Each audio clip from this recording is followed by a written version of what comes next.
When God spread the people around the world, He also changed their language so that communication between different cultures would become nearly impossible. Without a way of direct communication, these people were forced to use symbolism to convey their ideas. This is why we see the same exact symbols spread all over the world and found in every ancient culture.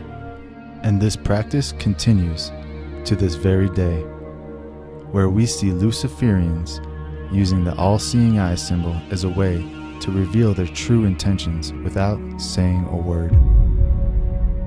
And this is the reason why the all-seeing eye symbol was taken over by the Illuminati. However, in order to understand the truth about the Illuminati, we must first take a step back in time, all the way back to February 6, 1748, when one Adam Weishaupt was born. Weishaupt was orphaned as a young boy and was adopted by his godfather, who provided him with an extensive library of over 4,000 books. And it was here where he became intimately familiar with the teachings of ancient Babylon and the mystery religions.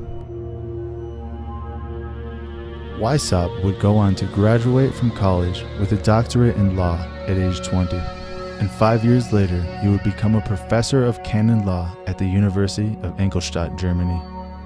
Weishaupt became obsessed with the Luciferian ideology he learned from studying the ancient mystery teachings of Egypt and Babylon.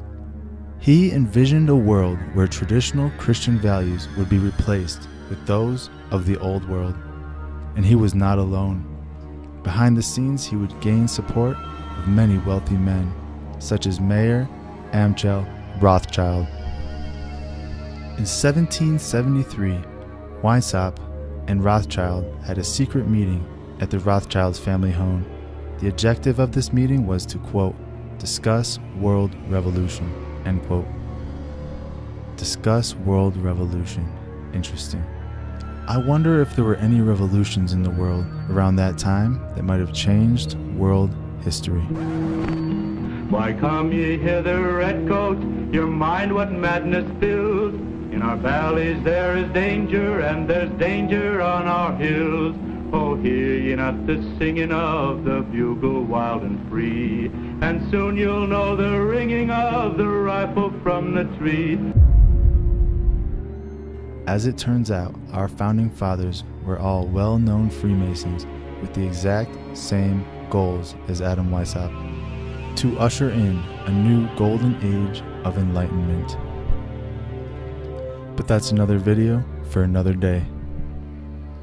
During his time as professor, Adam Weishaupt would meet one Maximilian von Montgelas, who would go on to play a very important role.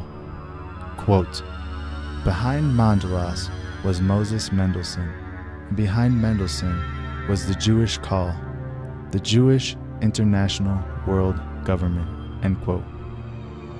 Around the year 1765, the Illuminati had established a Berlin Literary Review, quote, with the objective of propagating the pernicious doctrines of shallow Illuminism and, in that, the infancy of German literature. When this periodical had scarcely a rival to encounter, the influence it exerted was more extensive than can at present even be conceived, end quote. As the order of the Illuminati developed, so did its ambitions, which would eventually expand into a plot to first infiltrate Freemasonry, then spread to the governments and religions of the world. Using ancient magic from Babylonian traditions, the goal of the Illuminati was to usher in a, quote, golden age of enlightenment by systematically removing the Western foundations of Judeo-Christian values and replacing them with the teachings of Babylonian mystery schools.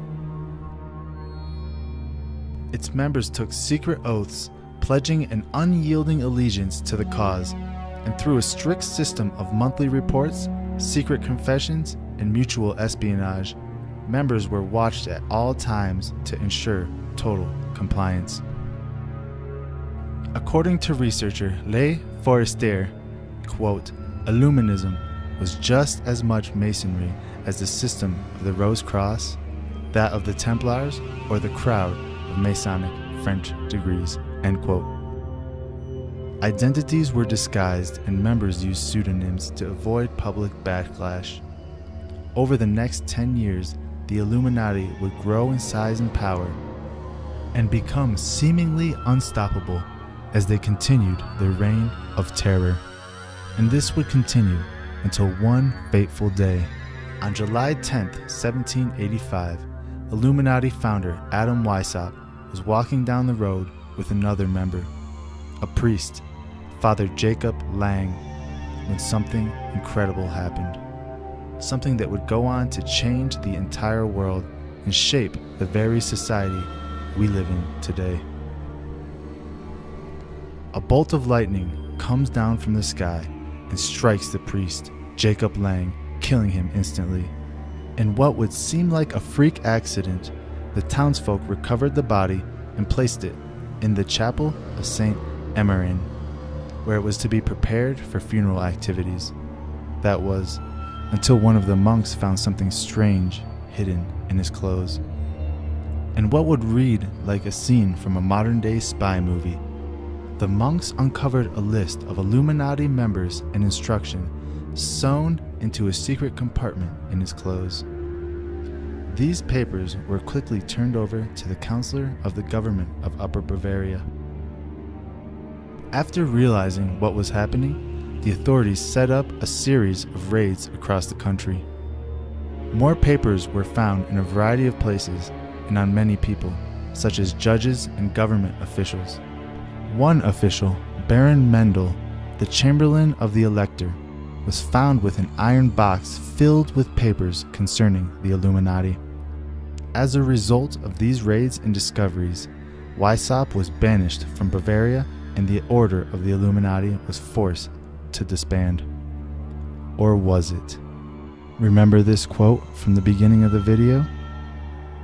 Conceal the very fact of our existence from the profane.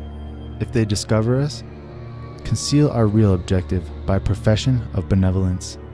If our real objective is perceived, pretend to disband and relinquish the whole thing, but assume another name and put forward new agents.